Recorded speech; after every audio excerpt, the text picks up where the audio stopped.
In this week's Torah portion, we learn the laws pertaining to Jewish slaves. If a man steals and then can't repay his victim, the court sells him as a slave. Or if a man can't pay his own debts, he can sell himself as a slave. He serves his master for 6 years, and then he's free to leave. Your time is up. You know what that means. Yes, it means I'm free. But if after those 6 years he decides that he loves his master and wants to stay, his master brings him to court and then takes him to a doorpost, takes an awl, and bores a hole in his ear.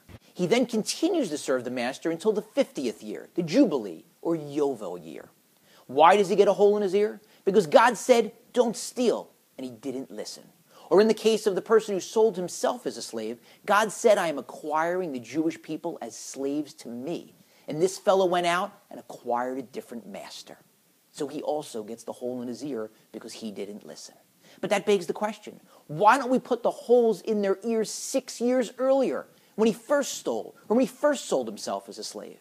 The answer to that is that back then, it may have been desperation that was forcing his hand. He may have been in a situation like that of Jean Valjean. My name is Jean Valjean. I stole a loaf of bread. My sister's child was close to death. We were starving. But now, 6 years later, he's got a choice. And instead of choosing freedom, he chooses to remain in service to a different master. And that's why he gets punished. He should have just gotten up, walked away to freedom, and never looked back. But he's showing us now retroactively that his true motivation those 6 years earlier was not just due to desperation. It was that he didn't care to listen to God's commands. And that principle is an important one for us to realize, that our actions now can sometimes reflect back and reveal our prior motivations. Here's one example. The sages say that any expenditures we make to honor the Shabbos and the holidays are not deducted from the yearly income allotment that God sets for each of us on Rosh Hashanah. So if that's the case, why don't we all go out each week and buy the most expensive roast and most expensive bottle of wine that we could find in order to honor the Shabbos? And by the way, if you do decide to do that, feel free to invite me over. I like all sorts of nice wines, as long as they're dry, red, and kosher. But the reason that we have to exercise some restraint when preparing for Shabbos, even though we do have to spend nicely to honor it, is that those expenditures aren't deducted only to the extent that they're made to honor the Shabbos or the holiday, not to fill our own bellies.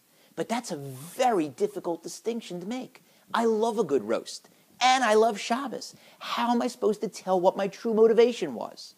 One way, perhaps, is to consider how you spend those meals. If you spend your time during your Shabbos and holiday meals singing songs to honor the day and sharing words of Torah or Jewish law, you may be retroactively revealing to God that your true motivations were sincere. You wanted to honor Shabbos and the holiday.